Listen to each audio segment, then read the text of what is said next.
ஒருத்தி மகனாய் பிறந்து ஓரிரவில் ஒருத்தி மகனாய் ஒளிந்து வளர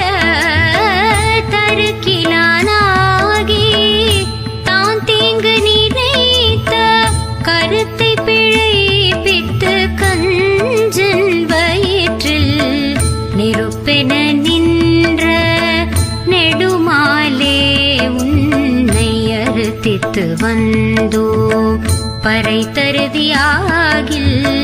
திருத்தக்க செல்வமும் சேவகமும் யாம் பாடி வருத்த